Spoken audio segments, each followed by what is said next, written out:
Thanks for tuning in to episode 360 of Cyclocross Radio. I'm back.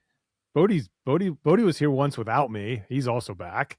And before we get to him, we're gonna take care of a little bit of business here and let you know that Cyclocross Radio and the Wide Angle Podium Podcast Network still sponsored by Hammerhead and the Hammerhead Karoo, which is the most advanced GPS cycling computer available today. It has industry-leading mapping, navigation, routing capabilities, sets it apart from all other head units. This is all stuff that you know if you follow Cyclocross Radio. If you don't follow Cyclocross Radio, then you're new here. Well, here's the deal. We have a deal with Hammerhead and the Karoo, and what we can do for you is that we can add to that by giving you an accessory for free. We'll get the heart rate monitor that goes with the Karoo, and we'll take care of that. That'll be on us. So if you go to hammerhead.io and you choose the Karoo cycling computer and you do what, Bodie? Put it in the basket. You put it in the basket. And then you get the heart rate monitor, the Hammerhead heart rate monitor, approved by Bodie as the best heart rate monitor he has owned. What do you do with that heart rate monitor? You put it in the basket with the lotion. You put it in the basket. And then once all those things are in the basket, I'm not sure if they have lotion in the store. If they do, put it in there, but you're going to have to pay for that part. But maybe not. Who knows? Use code CXRadio, CXRADIO, and then the heart rate monitor, possibly the lotion, will be on us, on your friends at Cyclocross Radio. So once again, you go to hammerhead.io, put the Karoo in the basket. Use the code CXRadio, hammerhead.io, and that heart rate monitor is on us. I'm rusty, Bodie. Haven't been doing this for a while. Yeah, you didn't even mention a cat once. Yeah. So I got a harness for my cat. Okay. So I want to take him on. So in the last episode, when you were doing the Hammerhead read, you talked about your cat. Talk about you can put the Hammerhead on your cat, and then you could record their steps. Okay. Because this is a thing, evidently. This is a thing. I'm sure people have seen this. I noticed this in my Strava feed that someone I follow on Strava, there will be a dog walk that pops up, but it's the actual dog's walk, not the human's walk, apparently. So that's where that reference came from. I'm not a complete lunatic. So there's got to be listeners out there who know exactly what I'm talking about. So do you think people does Apple Fitness now have or I guess it's just another app? Are dogs closing rings? That's a good question. I mean, I'm sure there are people out there who are like, yeah, your dog should get this many steps per day. I mean, I ask my veterinarian if my dog should be closing its rings? You definitely should. Go upstairs and so go ask her now. Yeah.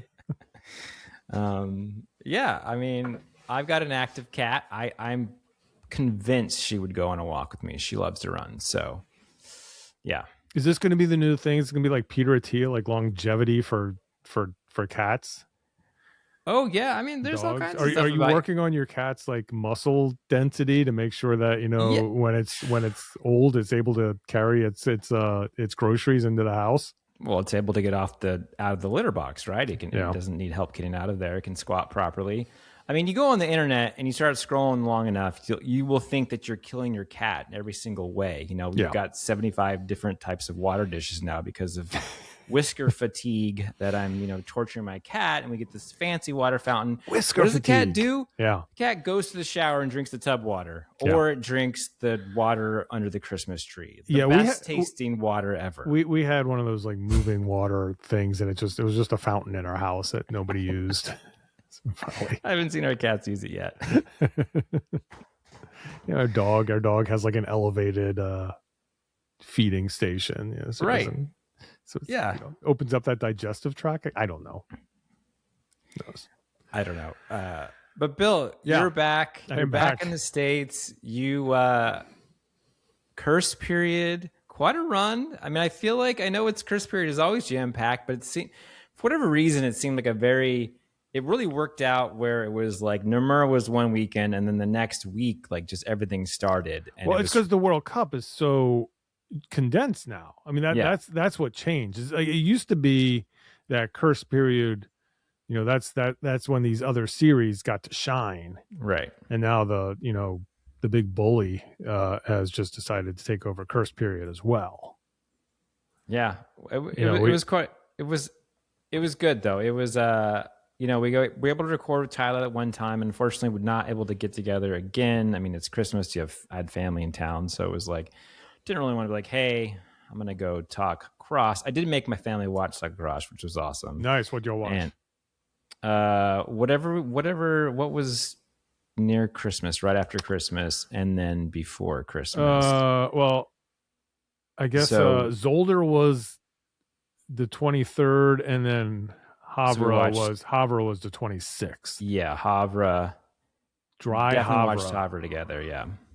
Yeah. I don't remember Havre now at this point because that was like 17 races ago. Well, it was one of those races like many of these that if it wasn't snowing, it was like the fastest race it's been, and they're doing like 20 laps because it's supposed to be muddy and slow. Right. Yeah, I mean, so let's talk about that. I mean, Yeah. you were there, you were saying in the green room, 0 rain. It was insane. It didn't rain once. I didn't get rained on once. I got like a couple little. There was one race. I'm trying to remember. I think it was no, Zolder was just gray. Yeah, really no rain at all. I was Yeah. all prepared. I had was all my gonna say. layers, I had all my clothes done. I showed up I wasn't dressing differently. I was dressing for the rain regardless, Yeah. and the snow. So I was set. Yeah, and then so we didn't have rain. I guess we did have precipitation. It was just so cold that it was snow. I mean, I think so. That was mall when it snowed. Yeah. I turned on the race and I saw giant flakes, and I just Well, it was, so mall. excited. Well, this was the thing too, is that not only was it no rain, there were a few races in there where it was sun. Yeah, It was the type of thing like if you're a photographer, like I was seeing 100 ISO at a Belgian cross race, which is just ridiculous. For people who don't know what that means, usually that's how much light you're letting into your camera, the speed of the film, and the lower means that it's you don't need as much light, or you need more light. And usually, these races you're in 2000, 4000, 6400, Yeah. ISO, and all the way down to 100. It was like I was shooting the USCX again. Do you drop your ISO that low when the sun comes out? Yeah, I'll go to 100 Okay. because I want that that creamy 2.0. You don't just crank the shutter speed. I do that too. With my like 3200 and 100. That's funny you say that because I think it was, I don't think it was Christoph Ramon. It's a different photographer who posted a shot in their story and it showed their camera. And so I screenshotted it and he was shooting at 320. He was shooting at 4, I think. And I was like, oh, cool. I just wanted to see what aperture he was shooting at. So, yeah. So sun and then snow. But tell us about mall, because you in the bulletin you talked about how it was like right before it was sunny. I mean, had it snowed for the women's race and then it stopped? What was the deal there? Yeah, so it was sunny for the women's race for most of it, and then you just in this dark cloud just like rolled in like almost immediately. You look on the weather. I think Scott Thompson had left a comment like, does anybody in Belgium even have a weather app? And it's like it doesn't really matter. Right. The weather forecast is like 50% rain or snow like every day. It's just they're just covering all their bases. But yeah, so this cloud just rolls in, this dark cloud, and like, oh, and thinking maybe we're gonna get rained on, but it was cold enough. It was just like perfect conditions. It was dry, and this thing just comes rolling in and just huge flakes, during the women's race. Like about halfway through, last couple laps of the women's race, it starts to snow, to the point that I didn't really get great shots of like the leaders, because I was never, it just didn't line up. Like I was in the wrong place for one lap, and then the next lap, they were already passed, and then it was ending, and then it just stopped, and I was like, oh damn. So I guess that was it. And now we're just going to have like sunshine again. We have that half hour between the women's race and the men's race. And then I came back out there, and first lap of the men's race, it's like this very just fine little like flurries. I'm like, oh, okay, well, at least it's something. And then That's it just cute. like came on like gangbusters. And it was basically just like snowing snowballs. Yeah, it looked big, heavy flakes, and I turned it on, and Could you even see anything on the broadcast? You could, but I mean, Yeah. it was like you could tell it was a gnarly snowstorm. And right when I turned it on, I see Wout leading into the sand on the beach with Vanderpool, and I was just like, yes, finally, it's on, and we have amazing conditions. And I like got in the Slack chat. I was like, Bill, you got to get the video, and you delivered A+ on that. But yeah, it was a really cool sight. And then with Zonhoven with the. It was sunny, but there was snow on the ground. Just really added to the epicness of that venue. So I think that's really cool that you were there, and your photos and everybody else's photos really great. Just seeing that place like that. And I don't know, Bill, tell us overall Kerstperiode, how'd it go? What's your thoughts? What's the vibes? How you feeling now that you're back? I enjoy. I think I went to 9 races over the time that I was there. I didn't go to Houlihan. I did not go to that Plage race. Yeah. That looked cool with Turbo Cross, because that was, so I got there, I basically got off the plane and drove from the Brussels airport to Antwerp, and that race was that day. So I saw that. So I basically, spent the night on the plane, drove to Antwerp, shot that race. And then the tough thing was the next day was Koksijde, and that was my longest drive. So that was, again, it's like, yeah, I was there long enough that I'm like complaining about a 2-hour drive, but it was like a little over 2 hours to get to Koksijde. But it was just that, I had to be there for the junior races. So they were, 10 o'clock in the morning. So it was an early morning after, getting there and not really getting much sleep. So then after Koksijde and getting home pretty late at night, I didn't want to like turn around and go to a race the next day. So I missed the Turbo Cross race. That's right. I forgot about the Turbo Cross. That was. But even that, again, they had like junior races that were pretty early, and then the Turbo Cross thing was at night. Like that was for people who went out. I know Jeffrey went out there. That's a tough one to cover. That's like a long day. Yeah. And then I didn't go to Lone Out. I've been there before. That's like a super small condensed area. That's the one with the AstroTurf rhythm section. Yep. But it's always like, even without the rain, it's super muddy. But that was a Wout versus Vanderpool race as well. And that one was, I think, nuts as far as crowds went. But yeah, just like big picture. First time I ever went to Zolder, so it was good. Check that one off. I didn't realize you hadn't been there before. Yeah. So I think that really, I went to Valkenburg for a day. I mean, it wasn't a race. It's not a race anymore, but now I've been to Valkenburg, so I can say that. But I think Namur. I think Namur might be the one that I've never been to that I want to go to. And yeah, so Namur is usually, it jumps around, but now it's early. Yeah, right. Because it's been Euros, it's been championships. Yeah. So yeah, it was in December 14th. I'd never been to Dendermonde. And I was kind of dreading going to Dendermonde because I heard all these nightmares about Dendermonde. And the first year that we saw Dendermonde, where it was just like flat, and they had that, mega flyover that they couldn't use, and it was just a running race. And all credit to Dendermonde. They did what what Rudevoorda did as well. And that, I'm always like, man, if we just had money in the US, we could do is like they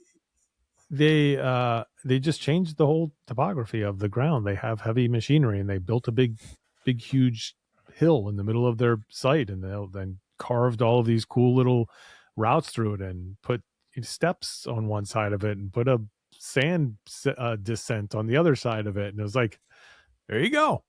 You can do everything you need to do in cyclocross now at that place. And then they built a kind of a rhythm section, but as Puck said in her course preview, they're just like big humps. Big humps. Yeah. Yeah. That's what that is. Yeah. I mean, that's cool. Yeah, I think Dendermonde looked pretty cool. And it was sunny. I was talking to Noah from Cyclocross Social, and he was like, yeah, he's like, the reviews of races, they always say, any review of any place goes up at least a star if it's sunny. All right. I like it. Yeah. Yeah. I mean, so there's 9 races that we haven't covered on this show. And I think that we're going to go through all of them and every race that happened that day. Right. We're not going to do that. No. As sort of like, as the dust settles, or maybe the snow melts, but actually maybe the snow hasn't melted, as we saw photos you pointed out at Belgian Nationals in Beringen. It's a ski hill. That is the B Mine Cross, which is on a slag heap, and the photos, it does look like a ski hill because it's covered in snow. But it's sort of like, all right, coming out of Kerstperiode, big picture, like the question we love to ask is, who's the best cyclocross racer in the world right now? I think that's pretty clear. Yeah, right. I think it's inarguable, right? Yeah. I think there was a case I think Van der Poel, it's not arguable exactly. He is the best cyclocross racer in the world right now. Case for Brand, had she won on Sunday at Zandvoort, kept her streak alive.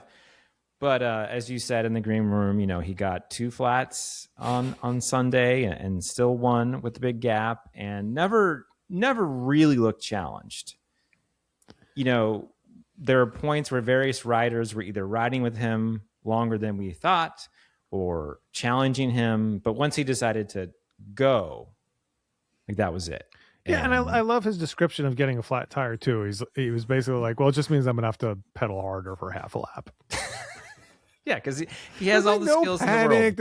There's no I'm going to be carrying my bike. There's nothing. It's just just got to pedal on a rim for a half a lap, and that means just more watts. And I have those in reserve. He has a bunch of those in his jersey pocket. But I think we saw on the men's side, sticking to the men, who's sort of next in line behind Van der Poel, which is a little bit tougher to decipher. Right. We were talking, so when we were talking before we started, I was mentioning, since golf is a big topic now that we discuss on the show, that I actually years and years ago, I had this group of friends and people I worked with, and we used to do a golf draft basically every week for during the time that Tiger Woods was just winning every week. He was basically Matthew Van Der Poeling it. He shows up at a tournament, he was going to win it. So our rule was that you could not draft Tiger. He was not part of this game. And then it was just, you got points for where your other golfers ended up. So if we take Van der Poel out of the picture, we're just talking about the men's side right now, who for you is the best male cyclocross racer? I'm taking the current Dutch champion, Tibor de Grasso. I think that he 2 wins, a lot of podiums. He just looks so good. He sort of started late. He's basically started in the Kerstperiode, maybe a little bit before that, but just the way that he's ridden into shape and how in control he rides. He's like a stone-faced killer. It's funny, this young kid who has no expression on his face, but I think he's got some really good results. No expression on his face, and a pretty funny person, off the bike, and pretty him and Puck are doing the course previews, and he's he's got a good sense of humor, and just but it's you're right, and seeing him and Wout go at it, it's older, that was something. That was really good, and it was obviously he's in the kit that Vanderpool has won, and I don't know if Vanderpool and Wout have sprinted at Zolder when Vanderpool is in the Dutch national kit, but it was almost like that was just he was a replacement. Weren't people? Was it Roubaix or Flanders? What was the sprint between the two of them where it looked like the Tibor and Wout sprint looked identical to the Flanders sprint between Matthew and Flanders? Yeah. So I would say Tibor would be my draft pick. Yeah, I think that would probably be my pick as well, and I just think that he's even.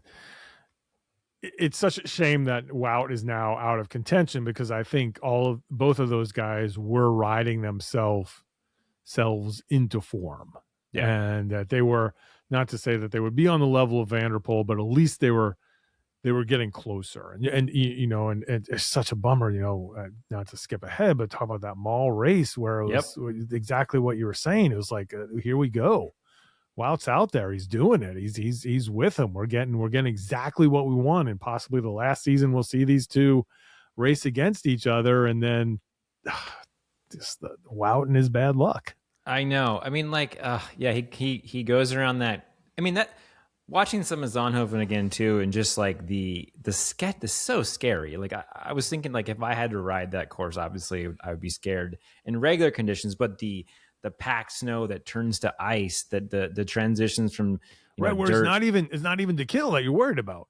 Yeah, it's everywhere else on the course. Exactly, and they're falling on the frozen ground, and Wout, I guess he fractured his ankle on the turn off the start. I think the start straight. Yeah, well, that was at Mall, right? Not yeah, Zonhoven. At Mall, right? Yeah. Not at Zonhoven, but just how those conditions are just super sketch. And he's out for the season. It was so heartbreaking to see him fall, and you think, okay, maybe it's just a fall. He'll get up.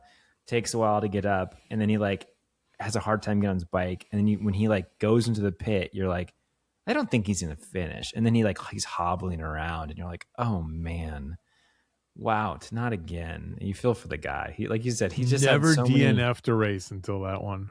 Wait, really? That was his first cross DNF ever. Wow, I didn't know that. Yeah, some guy had put on Instagram or Twitter or somewhere, he was like, Wout has started 160 whatever, cross races, hasn't DNF'd once. And after the race, Wout retweeted it or whatever you do, and it was like, thanks. Oh, well, some streaks are made to be broken, that's heck of a streak. The Cal Ripken of cross. But yeah, I mean, we did see Wout. Wout was getting better, and there were some races in there where it was like Vanderpool, then it was like gap, then it was like Wout, big gap to the rest of the field. And you're like, okay, we're that's kind of what we expect, but we were like, Mall was coming, and we were thought maybe that we're going to have that show, but. So another guy, Emil Verstringe. I know I'm probably mispronouncing that. Yeah. You take Vanderpool out of contention here. He's having a hell of a year.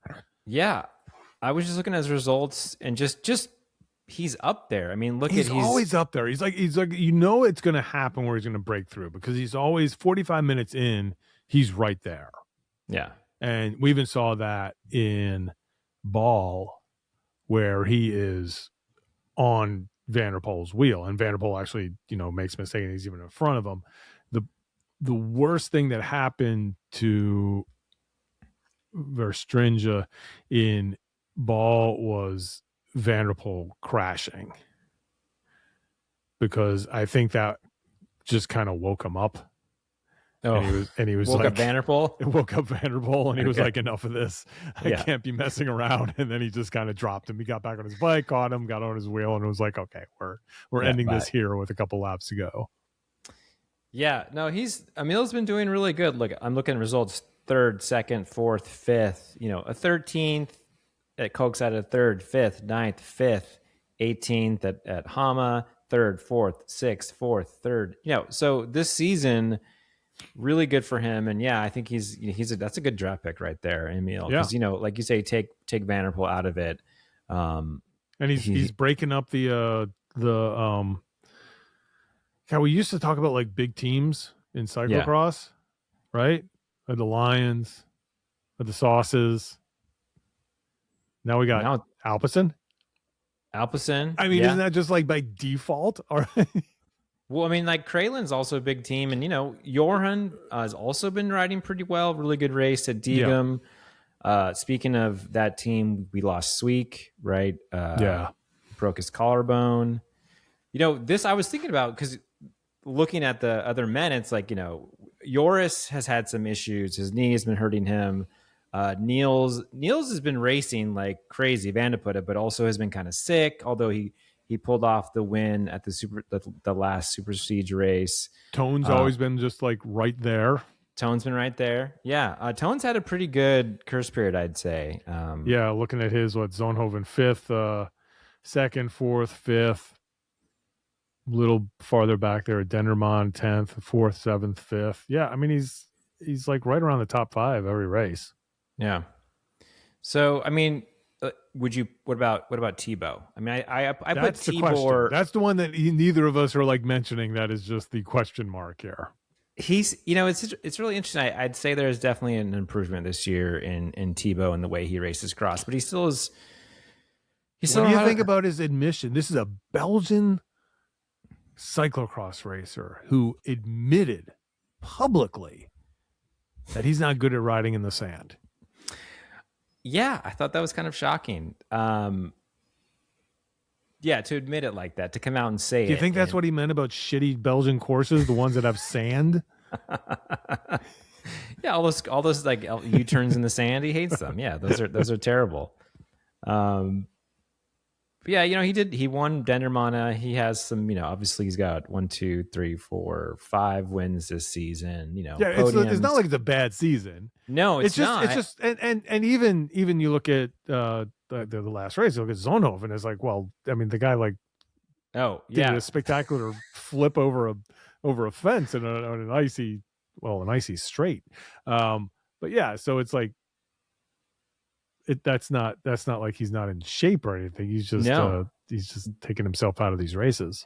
Well, I don't know if I talked about this before, but I feel like we think of Tebow as so technically good, right? Like really got the skills, but we do see Tebow like crash a lot or dab or get himself in trouble. And I was wondering, is it just like you're so good that you push things really far and then you make a mistake? And I wonder if that's the case with Tebow, even in the sand. I mean, what was the race where, I guess it was Diegem, right, where he had a really good battle against Tibor, had to come back a few times, but then Tibor could ride the sand before the pit really well, and there was a line on the screen left side where he, went too far and hit the post and took himself out. It's just kind of like not silly mistakes, but they look silly when you see them, like that kind of thing. That was almost I mean, that and Zonhoven were almost identical, just taking himself out.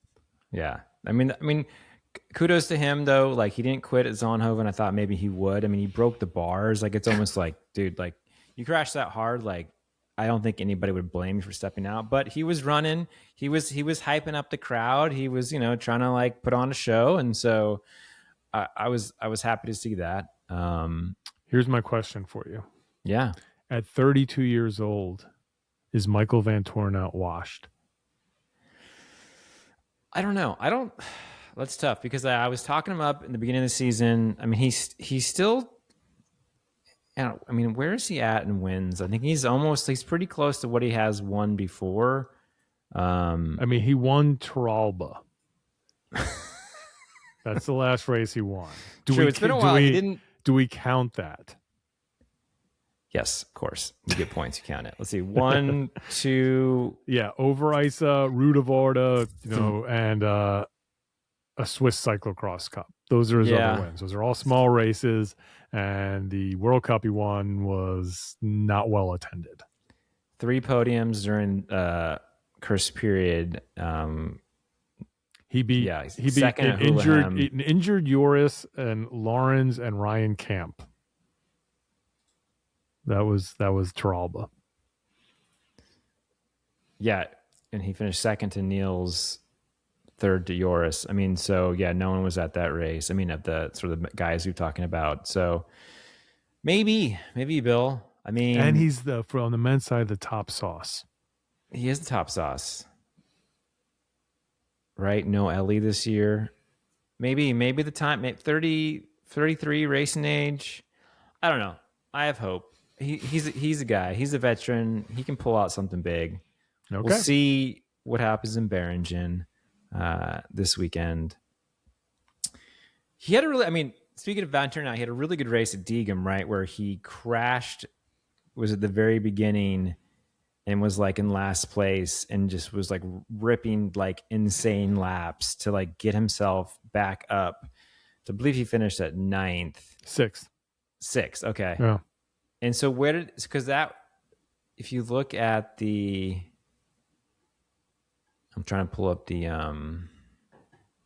Super Prestige, that kept him in the race for the Super Prestige, which was, I mean, that was a pretty impressive race for him. So he's in second place. He's 3 points behind Niels there. So he could come out with a win and an overall there. They got one more race after World. So let's go to the women, though. These series are almost done. It's kind of. Well, I know. I was just telling you, we have 2 more weekends, and then we're at Worlds, and then we're in the February silly season of wrapping up the series, and then our fun races. But let's go to the women, right? Because we talked. Yeah, we don't have to take anybody out of contention in the women. Everything to play for on the women's side. I mean, here's a question for you. We'll just break it down to the categories.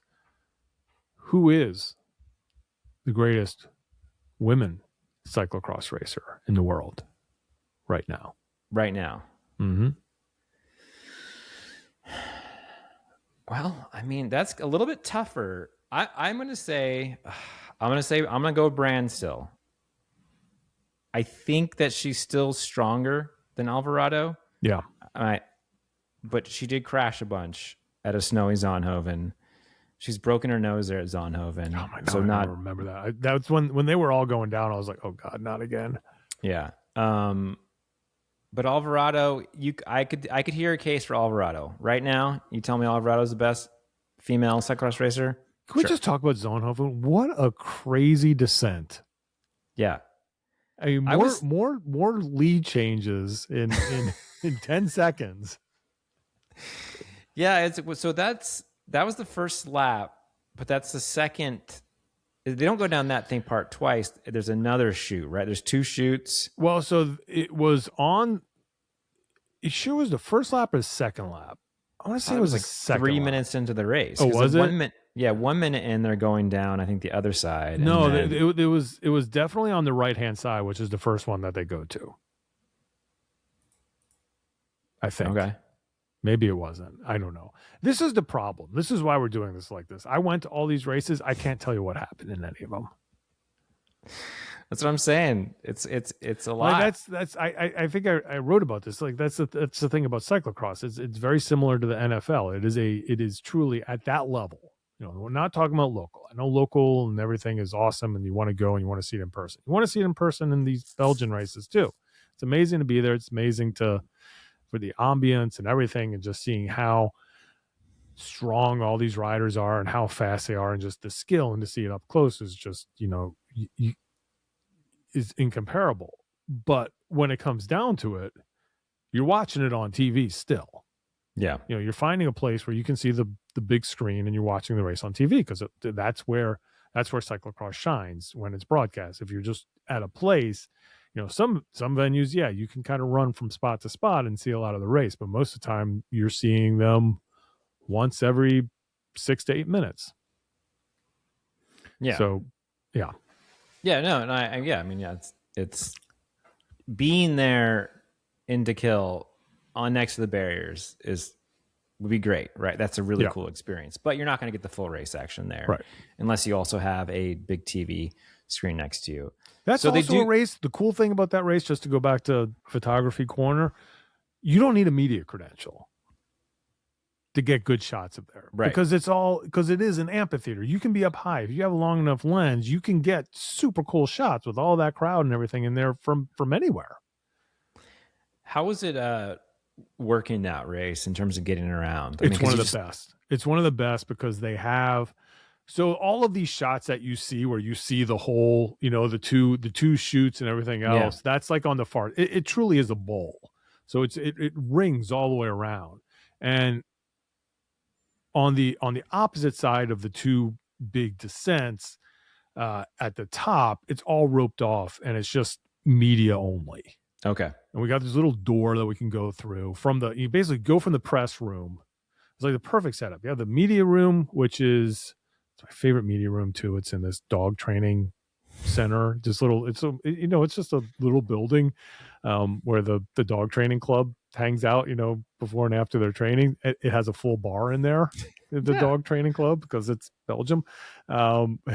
And they have all their kennels and stuff. It's really neat. But then you walk out of that and you walk for 2 minutes down this path, and it just opens up and it's like, and there it is. There is this amphitheater of cyclocross, and you're just in the middle of it. And you don't have to climb or anything. You are already at the top. Just walk out there, you're at the top, and then you can go from so this year when they had the flyover near the VIP grandstand and then a little run up to leave the kill, they sort of go down the first chute, go around, and then leave again. So that's where we all are to start. And then you just sort of move over to your left, and then there's that little U-turn in the sand. After the second descent, you can just go there and get like really close up there, and it's all roped up. There's like a 6-foot wide path all the way around that's only media only, so you can walk down there, and then you can just like walk all the way around the outside. And then the only tricky part is you have to kind of like jump the barriers and get to the other side. And this year they really squeezed you in where there was really only a little bit of room to get that shot, sort of the wide shot of everybody doing the descent and seeing the whole thing in the background, which is so much fun to shoot. But that one was tougher this year. Like I was leaning over with the wide angle to try to get anything there. There have been times where you've been able to like get in front of it and actually squat down right in the corner where they're coming down to drop in. But it's so easy that what you get sucked into, and I did as well, is that you don't leave. Yeah. So you're just there moving around the kill, which is fine the whole time. That's the only shots people want. But for this time, and I did it during the junior race, it was actually beautiful everywhere else because it was all these just like snow-covered trees, and they're basically just pristine snow throughout the rest of the course, which were cool photos. But it's just really hard to get to that part and then get back or get anywhere else. Yeah. So it was first lap. It was the second time into the pit because it's 3 minutes. They had already gone down the first one. That's when puck leads, crash, Brand follows, crash. Alvarado almost makes it to the bottom, but just about hit. Brand crashes. Puck actually comes out of there still in first place. Right. Yeah. But it's amazing though, because they all crashed and they were all still, that was your podium. But I was just thinking, like, watching this again, like, obviously the sand is treacherous as it is, but it's cold enough that it's snowing. That, I mean, that adds another element to the moisture. It's harder. It's probably much harder to ride. I think it would hurt a lot more to land on, but I don't know. It's like sand is not fun to land on anytime. But yeah, it just seemed treacherous, and there were so many. I don't know if it's more. There's always gremlins in there, right? Yeah. I think the difference was it just wasn't like this cloud of sand when they were, you weren't getting like these. It was different kind of fishtails. It was just a really weird, different kind of danger down there. And I don't think if you prepared for Zonhoven your whole life and were there a lot, this was completely different. Just right, because it was frozen and wet and snow on top, and it was just wild. Yeah. So you look at the women's, field, I think we think Brand is top. We have argument for Alvarado. It's like, who's next though? Like, I mean, I think obviously Puck, strong. One of the strongest, going to always be up there. I think, Amadine Fauconnet really. Mars Blackman. Why? Because of the glasses. Okay, yeah. No, I saw those glasses when they did the. She's on the sauces now. That was what she won Zolder, and then the next day, or I guess it was the New Year, announced that she is riding for the sauces, which is great because in the beginning of the year, a lot of talk about her not having a contract. Arkea was folding her road team, so I think that's great. I think it's a good team for her, and she's riding really well this season, and I would say that she would be a pretty high draft pick for me if I was not picking brand. Yeah, but if you go to a Cyclocross 24 and just click on her name, her profile picture will pop up, and it's updated with her Sauce's French National Champs kit, which hopefully she'll continue to have after this weekend. But she has these amazing glasses on, these specs. They're just enormous. Yeah, they're pretty cool. Yeah.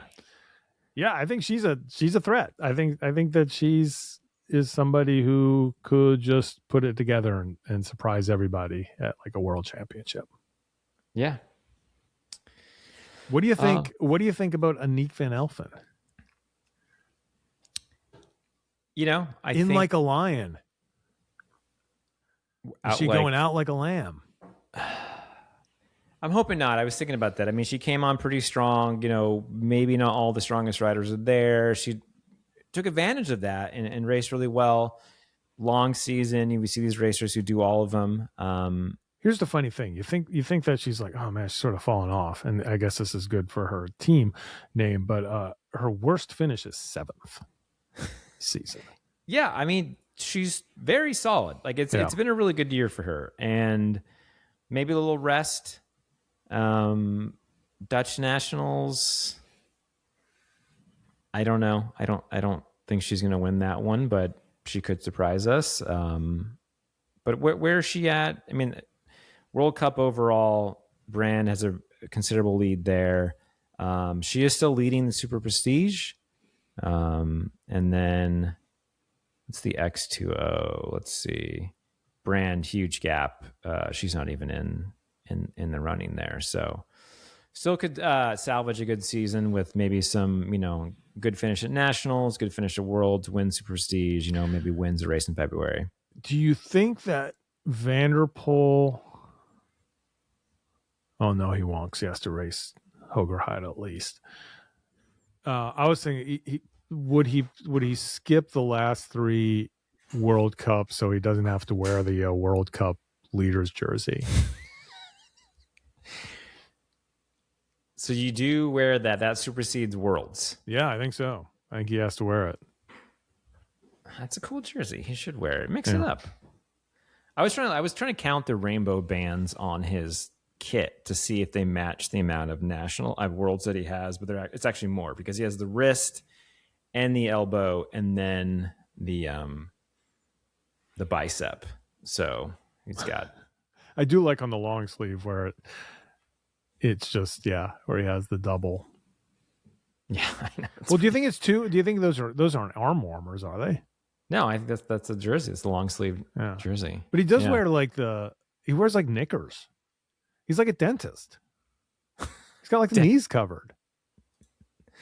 Does look he? At his look at him at that mall. They're not tight. They just stop after the knee. All right, let's look at Maul. Let's do your video here. Yeah, you're right. Yeah, I mean, it's crazy. Like Wout's got bare knees and it's snowing.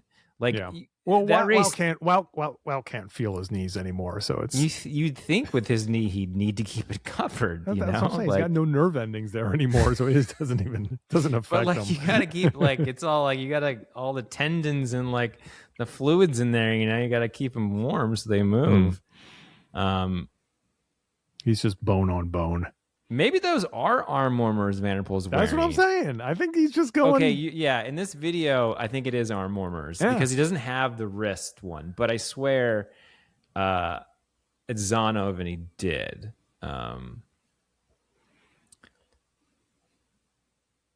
Yeah. Yeah. He's a knickers What guy. else? Big picture wise, Or do you think they're knee warmers? They're not knickers. They're knee warmers, right? knee warmers? Yeah. Yeah.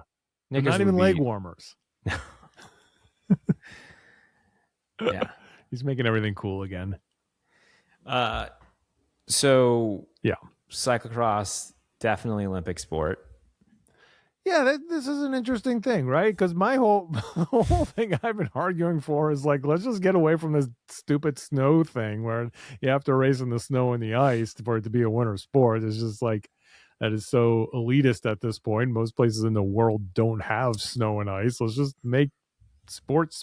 You know, it's like we can mix it up. We can put different things in different seasons. Basketball is a winter sport. Have it in the Winter Olympics. It doesn't have to be played outside in the snow. And now all of a sudden we have all of these snow races, and I'm kind of like, well, if this is what it takes for the IOC to go, hey, look, that's a winter sport. Look at them racing. Look at those idiots out there racing in the snow. We can do that. Well, you know, you have the video from Mall, a really good slow motion of Vanderpool and Wow in the sand, and it's almost at 1 million views, which is quite phenomenal. That's more than we're getting for our USCX coverage. Oh, it definitely is. But the thing that I think is cool about that is that obviously that's gone past your sort of target or your sort of your audience, your followers, and it's gone. You know, it's viral. So now it's a lot of Spanish language in there. Spain loves cyclocross. I can tell you that. I think they just love cycling. Okay, well, I'm just hoping that it's going beyond, and that people who don't know what this is are seeing it, and they're like, "Wow, this is cool. What the hell is this winter sport?" Oh, you get like their comments on there, like, "Are they wearing spacesuits?" Like, you know, there are people that just have no concept of what's going on in that video. That's amazing. See, I love it. A lot of good. There's definitely a motor in his bike. We're back to that whole thing. I always love those. That's right, because you can't pedal with. And it's the same diagnosis of like Evie Richards at speaking of Valkenburg, like back in the day, where she's like just ripping through the mud. You can see her front wheel; it's not spinning naturally. There's obviously either magnets or a motor in there or something. And again, those same comments, which I love. So motors and the bikes are now in for 2026. Yeah. Out carbon dioxide doping in motors and the bikes. Motors are back. Well, I mean, now that we have e-bikes, it's like, it's so much, it's just accepted, right? Right. I mean, yeah, someone might come across this video and think, oh, it's some sort of e-bike race. Yeah. In the sand and snow. Yeah. Here's other observations from being there.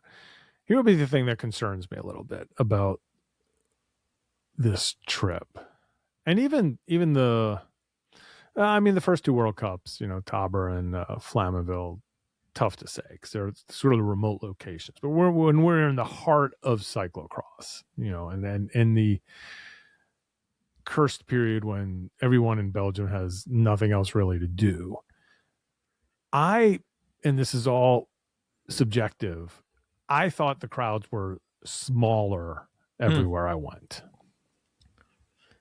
Okay.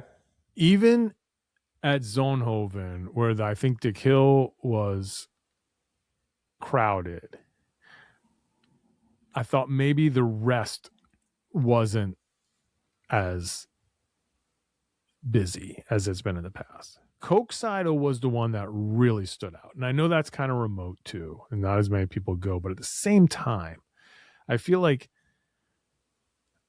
there was, it used to be people on top of people for those big sand sections. And so I wanted to capture that. And I went up to this hill, they have the two-way sand sections, and then I went behind that and up on this hill where you could sort of get this bird's eye view of the whole thing. I was like, this is going to be cool, kind of like a Zonhoven type shot of just seeing this sea of people on both sides.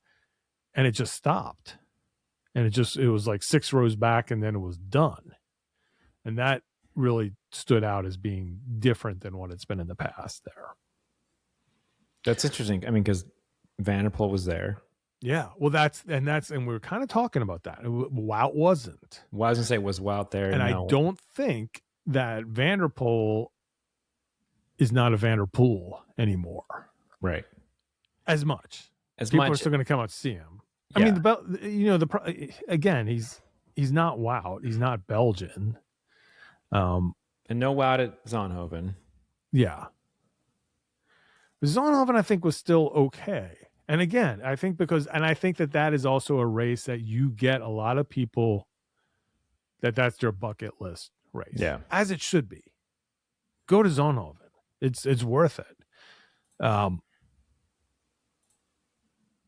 But I just felt like a lot of these races, even Degum to an extent, it was easier to get around than it's been in the past. Well, because Turbocross wasn't there. That's why. Yeah, that's true. So I'm a little worried about the I don't want to, like, what's it called? Being negative Nelly. Yeah. But yeah, I don't know. I felt like it was the attendance was lower than in the past. Well, I'd be curious to see what Hogerheid's like, and how Worlds is. I think Worlds is going to be nuts. Yeah.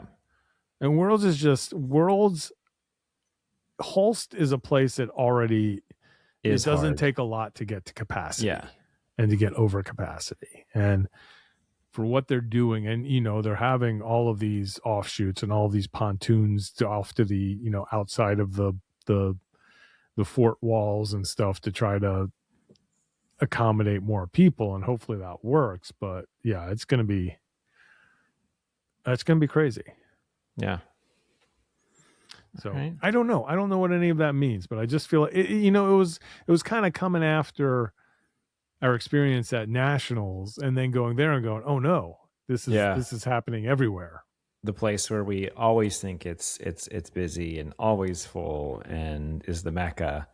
Yeah, that's interesting. I hope maybe it was just a little bit of a down winter or something. I hope so. Yeah.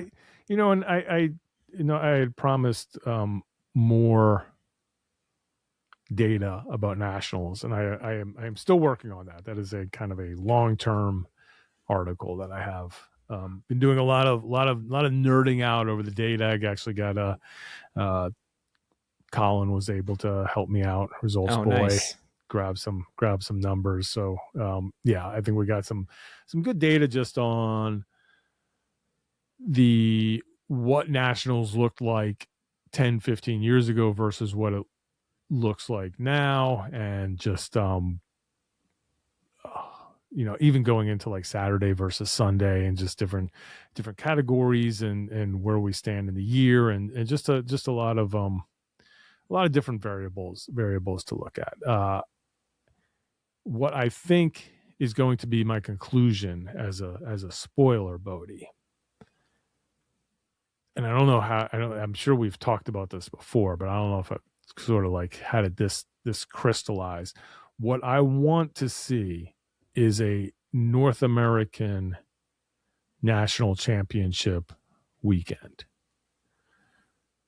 So, and you can either do this, you could do this on the same day. So basically you could have like the juniors and U23s on like Friday. Okay. And then Saturday, you could have the men's U.S. National Championship, Elite National Championship, the men's Elite National Canadian Championship, the women's American Champion, the Canadian Championship for the women, and then Sunday have like a C2 where everybody can race together. Okay. I like that idea with the C2. And do it in November. So okay. do it where Canada's already doing it. Okay. Take their date. That way nobody misses out on anybody else's race. So, right? Well, Boulder was that weekend, right? Right. So that's not a conflict anymore. because it would be nationals. Okay, I see Yeah. what you're saying. Yeah. All right, this crazy idea that you're gonna hate that might Yep. just. So obviously, I mean, North American Nationals. Yeah, in I mean, November. like North American. So like, get the Mexicans in there. I don't know what their CX Federation is like. I've never seen a Mexican UCI if race. If they want to have a national championship, and we can put like a minimum on it, like maybe they have to have 20. No, 20. Oh, it's almost where we're 5, 15, 10 in 10? Each field.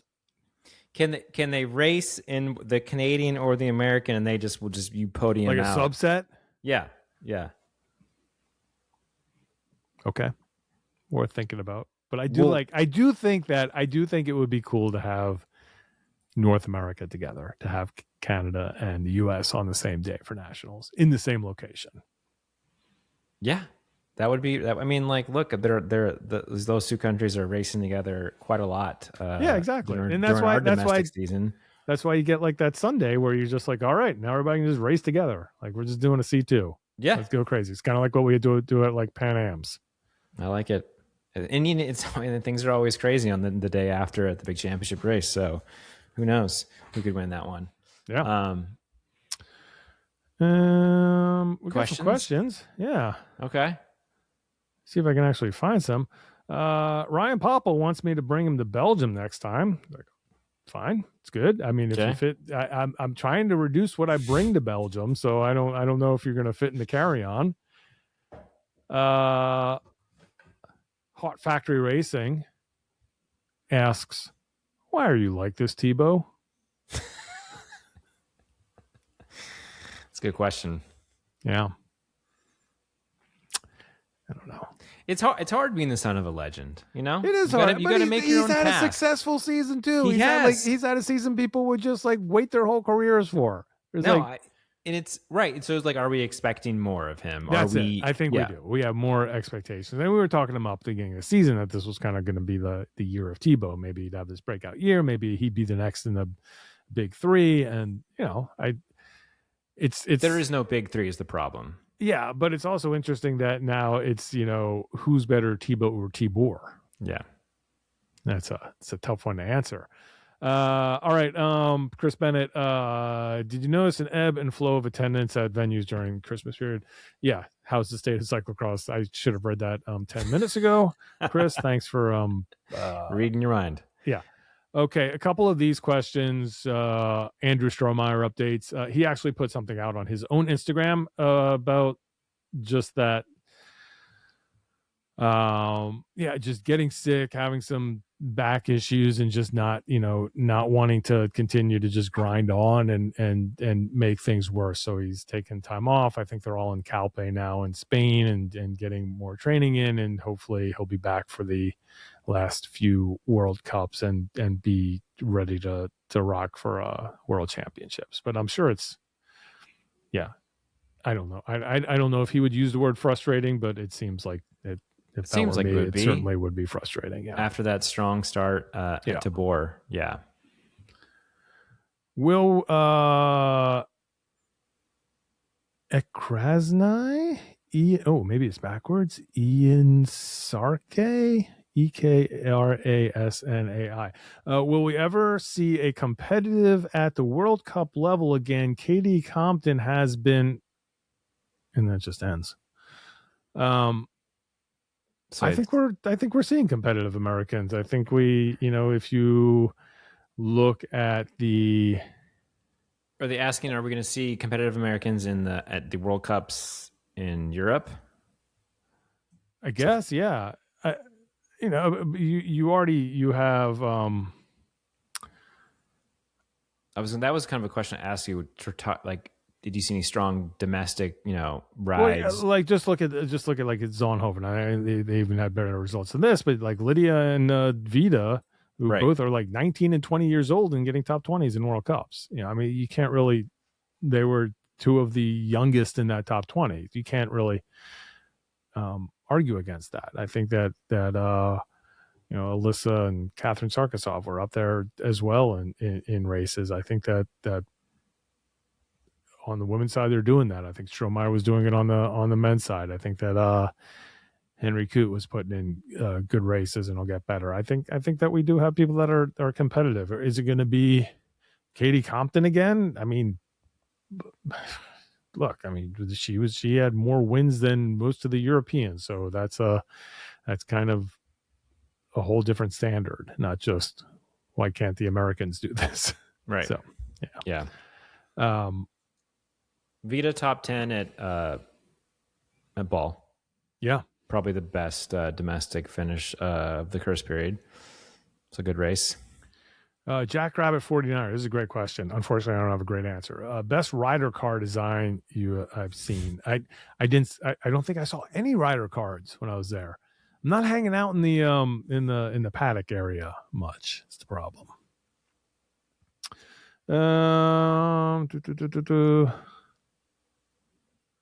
What do you think the chances are that MVDP is back next season? I feel like I didn't really go deep into the translation, but I feel like Audrey, they just asked Audrey about this, and he basically was like, he says this every year. Yeah, I mean, like, it's, right. So he wins worlds. He's got the record for the most worlds as a man. Yes. Voss has 9, has 8. So he needs to win more he needs to win one more to become the outright all-time leader of worlds. I think for him he'd be happy with the men's record. Yeah. Okay. You don't think he wants to get just the outright? I mean, for the longest time, I didn't think he cared about records at all. I think he does. He's a legacy. You get into your 30s and you turn into the legacy guy. Exactly. That's what I'm saying. So I think he does come back. I think that we see maybe smaller amounts of races. You look at the last 2 years, like, he's racing like 10 races, right? It's not a ton. But at his wizened age of 30, it's probably a little more sustainable. Is Vanderpool, is he going to be like a top tier running back where when it ends, it just like completely turns off? And is he the type of person who will be able to do that? I don't think he's I'm racing if I'm not winning kind of guy. You don't think he's that? I don't think he'll race if he can't win. If he, I agree with that. Yeah. So if he comes out there and he's getting like 5th and 6th and whatever, just for the love of the game, absolutely not. No, not at all. I 100% agree with that. I think that, if he, and I think that's kind of what he's intimating, that it's good. He doesn't want to be there when it drops, and it's going to drop. Like I say he's got 2 to 3 more years like this, where he's just the best. Like I could see that lasting. And then, maybe when he's 34, he's like, oh, I can't win every race that I want to. And maybe it's like maybe he wins half the races. And then maybe I don't see him as a guy that in 10 years we're going to be like, scanning the pits and there's Matthew Vanderpool on the pit wall yelling at a racer. No, dude, he's going to be playing on the DP World Tour. He's going to be golfing. So I kind of had this sad realization that maybe won't come true, but I think you could put odds on it right now that I was able to see in person potentially the last time that Wout and Vanderpool race each other. That's a good question, right? Like, does Wout come back? Right. Is Wout the kind of guy who would race? I mean, I think Wout would more than Vanderpool race because he loves it. He loves it, and he just wants to have fun, and he go out there and with the family and whatever else. And I think that Wout is a guy that we will probably see in the sport at some level. Yeah, I can 100% see that. I agree with you on that. It just, you could see Wout coming in, even sort of like a Stebar level the last few years, where he was just like showing up at Worlds. That's a great comp. And just being like, yeah, man, this is a great sport. I was really good at it once. And even do the Stibar thing where he was coming back and he was like, "I'm going to hurt all of you, but I'm only able to do it for like a lap now." Yeah. I think that'd be great. And I think people would love that. I think the fans would eat it up. So yeah. Did you see the video of, I think it was Sporza or whoever, was comparing Van der Poel and Wout arriving at the race? No. For, I forget, I think it was Mall. And it's like Van der Poel, in his car, and he's got like the security like clearing people out, and he's got, pulling into his space, and he's, just pulling his stuff out of his trunk and like straight into the bus and everything. And it's just like this whole like kind of superstar type thing. And then they were following Wout, who I think rode to the race. And he like gets to the team bus and he's like pulling things out of his jersey and turning his computer off. And it was the different way of going about their business. Yeah, and that's been the fun part of this whole thing, right? This is sort of how different they are in many ways. Here's a question. Harvest Cyclocross. This is kind of like, how can you even ask this question? As a promoter, is a UCI C2 CX race the week before Nats worth hosting in the Pacific Northwest? 100% heck yes, do it, please. Right now. Let's just call it, Boedi. We're all going to Harvest Cyclocross the week before Nationals. I don't even, it doesn't matter. It's Fayetteville, wherever. We need a Pacific Northwest race. Absolutely do it. Yeah, I like it. 100% in favor of this. Do it. We'll be there. I think that's all our questions.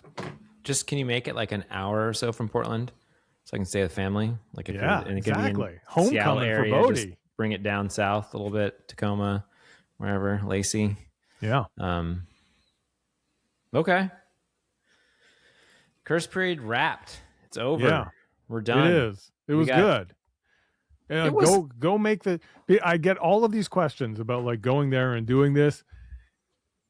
It's very doable. So where I stay is kind of between Brussels and Antwerp, and as I said, for a couple of races like Hulhem and Koksijde, they're pretty far away because those are on the other side of Brussels. But for all of those like Zolder and Zonhoven and Ball and Mall, like 20 minutes away from the place. So and it's winter in Belgium. So if you go like on Airbnb or Vrbo or wherever, the places are not expensive, and you can just get an apartment for a week or how long you're going to be there, and it's cool. Or you just stay in Antwerp or something like that. That's also cool.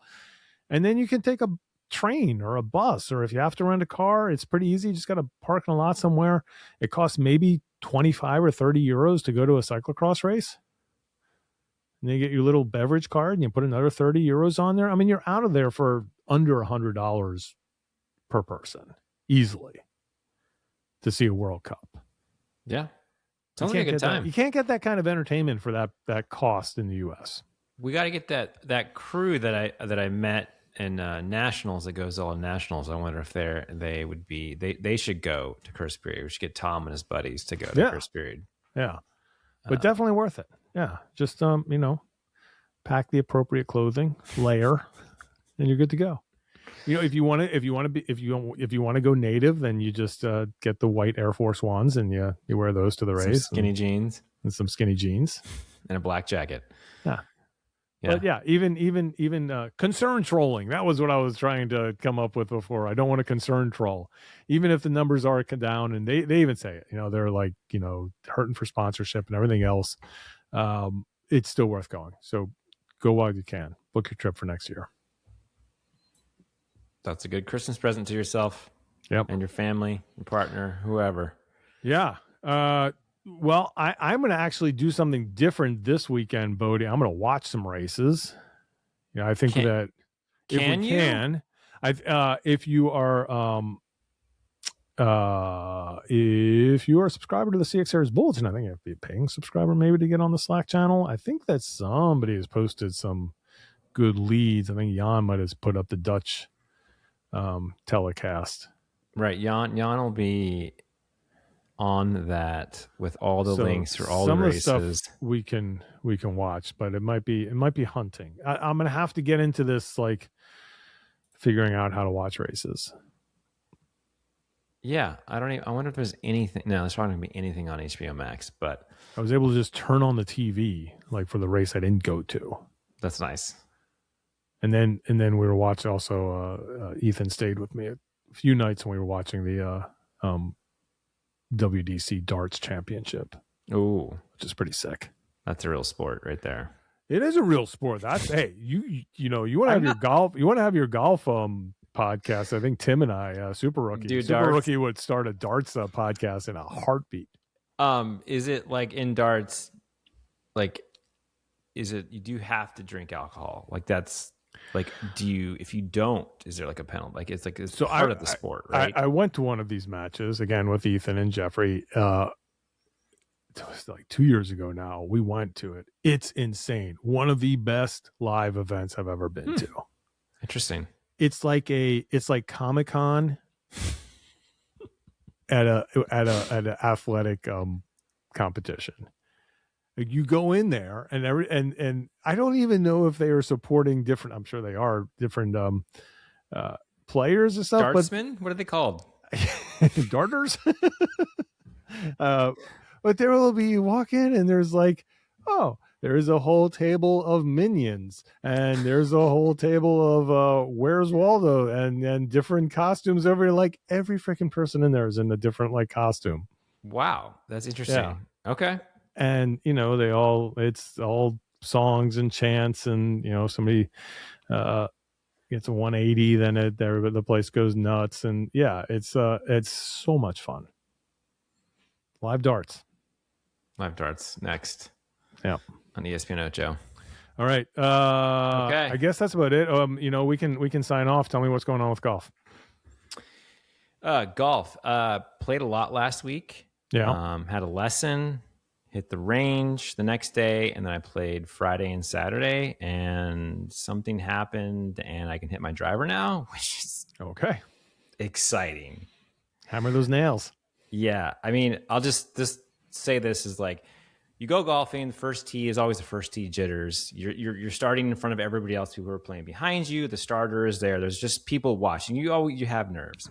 I was playing with my friend and his buddy, so a new person I'd never met. So we're playing, and I just get up there and just wallop a drive, just straight down the fairway, just the farthest I've ever hit it on this board. And then like the new guy was like, "Oh, Chris, you brought a ringer," and I was like, whoa. And then like we got in the car and we drove away, and the adrenaline just hit me. Just like I just got an adrenaline dump, just hit so hard like after we drove away. And I was like, oh my God, I can't believe I just did that. Like I didn't fuck up. And I got on the green and rag, and then I 3-putted for bogey. So excellent. Good job. Yeah. But I played 2 days of golf. It was awesome. And then I did a bunch of leaf blowing on Sunday, and my wrist and arms are all sore. So I haven't done any golf since then. All right. Well, we'll have to check Tyler's schedule. Maybe we'll get him back on here soon. Yeah. Chat again. See how he's doing in Fayetteville and in those temps. Perfect. All right, man. Good to be back. And we will chat with you all again probably next week.